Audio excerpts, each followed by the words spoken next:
صلوا علیہ وآلہ۔ رسول اللہ صلی اللہ علیہ وآلہ وسلم نزول قرآن کے وقت بہت سختی محسوس فرمایا کرتے تھے، اور اس کی علامتوں میں سے ایک یہ تھی کہ یاد کرنے کے لیے آپ اپنے ہونٹوں کو ہلاتے تھے۔ ابن عباس رضی اللہ تعالیٰ عنہ نے کہا، میں اپنے ہونٹوں کو ہلاتا ہوں جس طرح آپ ہلاتے تھے۔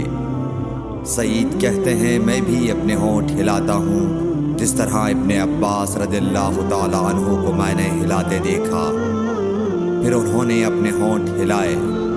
ابن عباس رضی اللہ تعالیٰ عنہ نے کہا، پھر یہ آیت اتری کہ اے محمد، قرآن کو جلد جلد یاد کرنے کے لیے اپنی زبان نہ ہلاؤ، اس کا جمع کر دینا اور پڑھا دینا ہمارا ذمہ ہے۔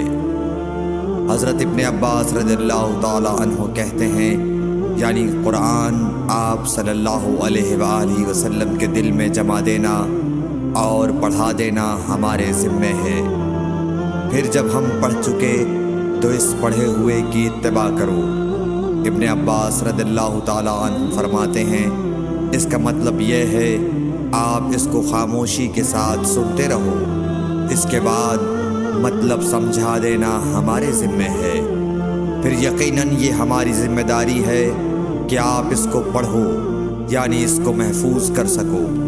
چنانچہ اس کے بعد جب آپ کے پاس حضرت جبرائیل علیہ السلام وحی لے کر آتے تو آپ توجہ سے سنتے، جب وہ چلے جاتے تو رسول اللہ صلی اللہ علیہ وسلم اس وحی کو اس طرح پڑھتے جس طرح حضرت جبرائیل علیہ السلام نے اسے پڑھا تھا۔